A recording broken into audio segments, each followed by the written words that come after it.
Okay, so another technique you can do is to cut out a picture out of a magazine, and it can be black and white, it can be color, it can be whatever you want. Cut out the picture that you want to transfer on to your encaustic board, and then turn it upside down, and then, as we did before, start rubbing. Now, I'm not going to bore you with this because it takes a long time. This, what you're doing is you're trying as much as possible to adhere this whole piece to it. So as you're rubbing it, you're warming up the encaustic underneath, and this whole thing, in theory, is going to bind to this encaustic to the point that you won't be able to lift it up. You want to keep doing this until you cannot lift that up. And depending on the paper, depending on the ink, depending on the temperature, it's a different amount of time. So I will continue doing this and then show you what we'll do next. This too is going to be a long process. Basically what you do, if you've ever done transfers before, this type of transfer, you're basically trying to get the paper off and leaving the ink behind. So this can take some time too. So I am not going to bore you with hours of watching paper being peeled off. Well, not hours, but you know what I mean.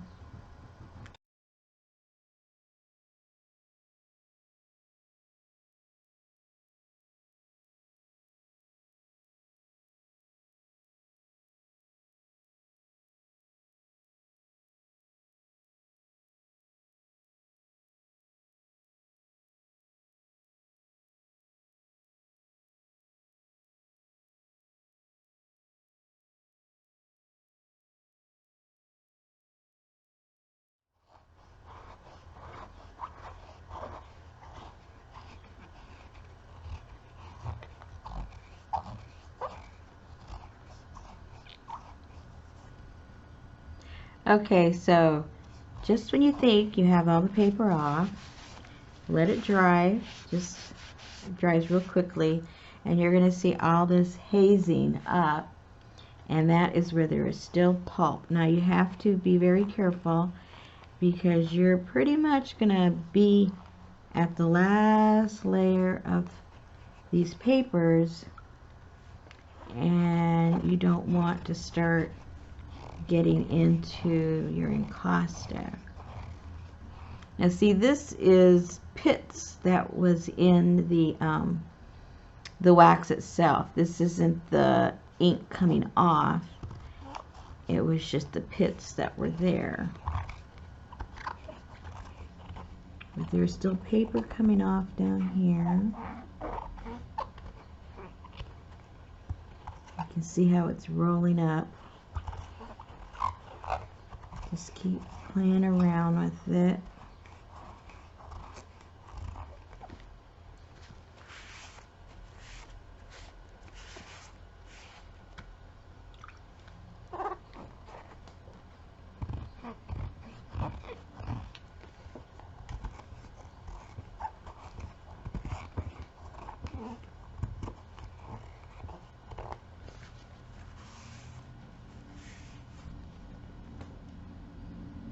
So you can see the profile of the girl.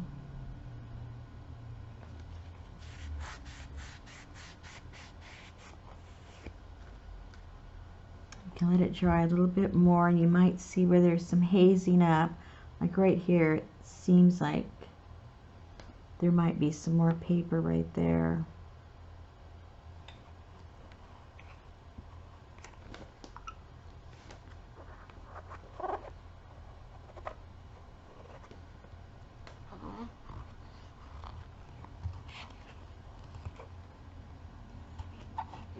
And every time you try this, it'll be different, you know, depending on the book or the magazine or, you know, what you choose to use.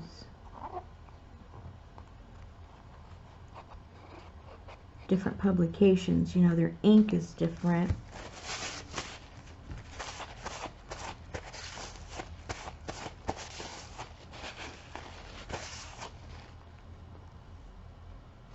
See how that's getting a little hazy right there. There might be some more paper right there.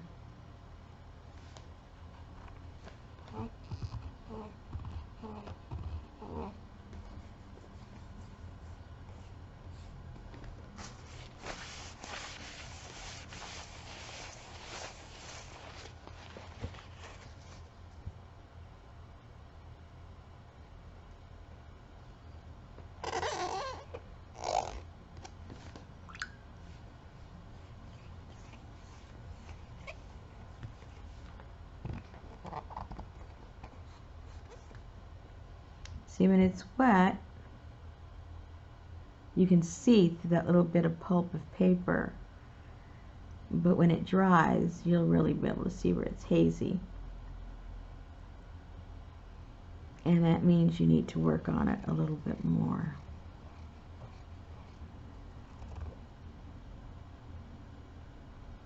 So we'll let that dry.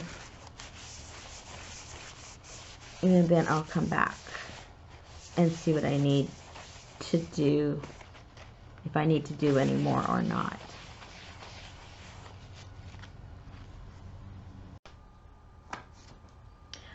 Okay, it looks like I managed to get most of that paper off.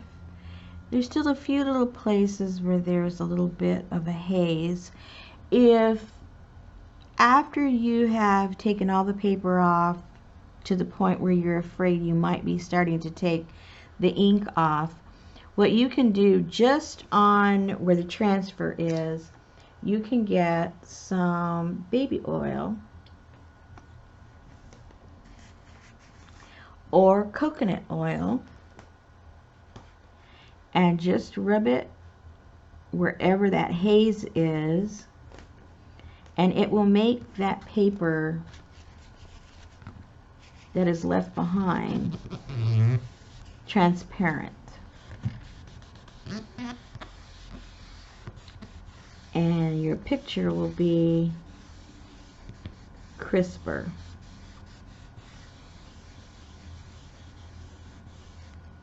And that just works if there's paper left behind, and it will basically make it almost invisible. And you'll have a cool look. Now, one other thing I'd like to share with you is I had some different colors of these papers that had flocking on them. You could still get them. I've seen them like at Michael's in different colors. And basically, if you haven't worked with any paper that has flocking on it, it basically is, it's raised, it's like a embossing with this, I'm not really sure what they actually make this with, but it's fuzzy. Real technical. It's fuzzy. And when you put it on the board, some of these, not all of them, but some of these flockings will transfer. So let's see if this happens to be one of the ones that transfers. Let's just put that on there and rub, rub, rub, rub, rub like we did before.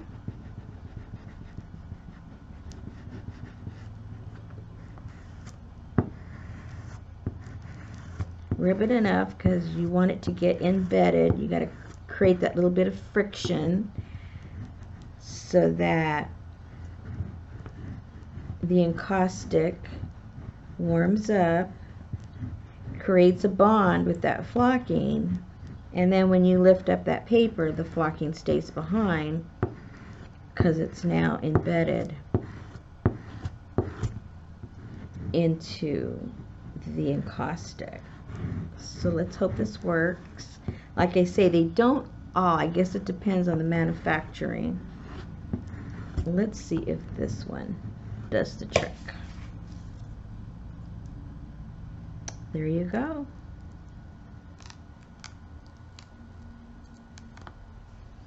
And you end up with that cool print there. Let's see if these other colors work. Let's try the green one and see what happens. Let's put the green maybe right there and see how much comes off.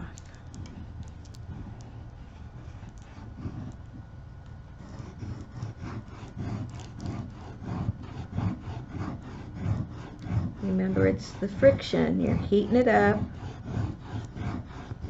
and it's bonding.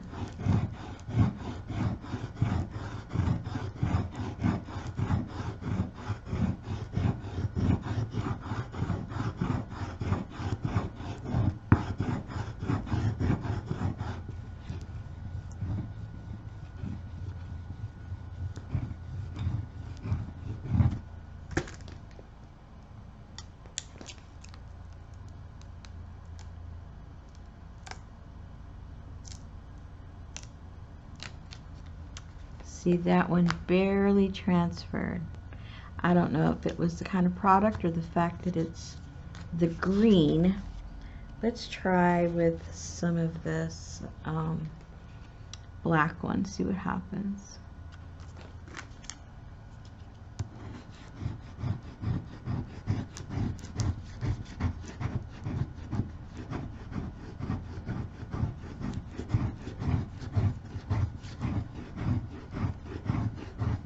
It's gonna look like her hair's flipping up. Let's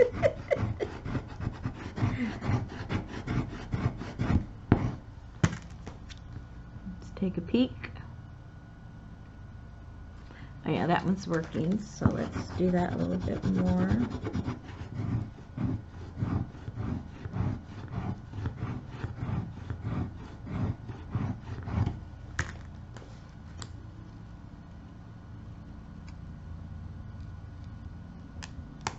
Oh yeah, that's pretty. See how pretty that is?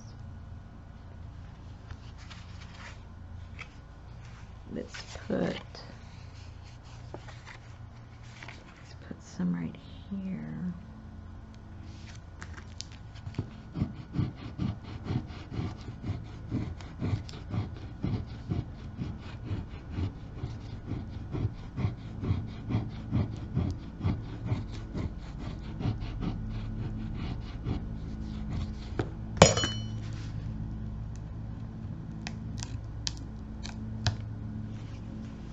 Very cool. This is looking like an old mural, right? Let's put a little black in here so this isn't so stark.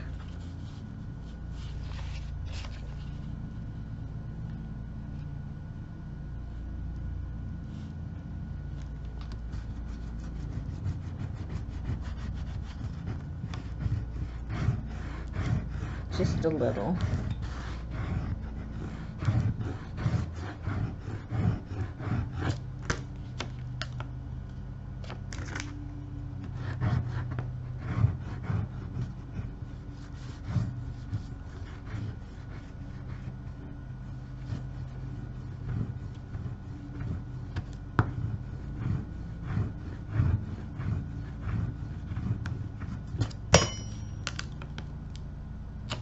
There we go.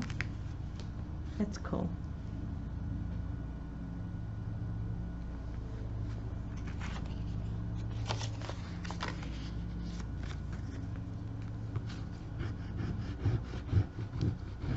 Let me put some on her bodice. Create a bodice.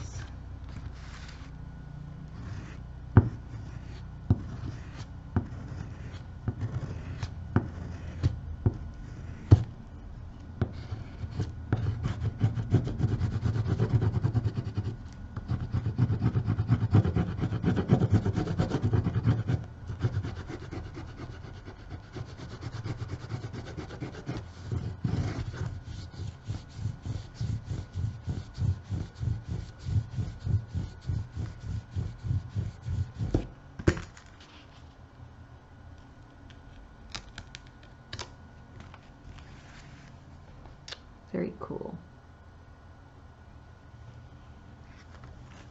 Maybe I should just frame her. Put her, let's see if we have some left.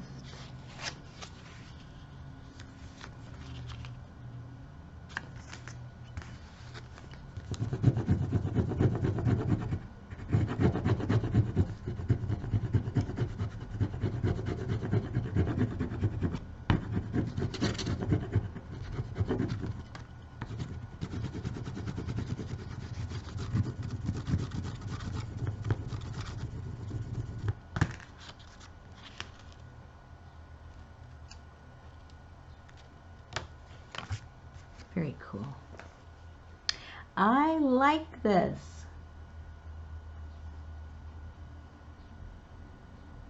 I don't know about you kids, but I think this is kind of cool. And should I go crazy and put some more up here or just leave it? No, I think we need to leave it to give it some air and some lightness. But anyway, these are just a few of the many, many, many things that you can do with this medium. And this again would make a beautiful journal. Those of you that follow me know that I love my black and whites with a little bit of red, and this would be the perfect cover for that. I think you know what's going to happen with this cover.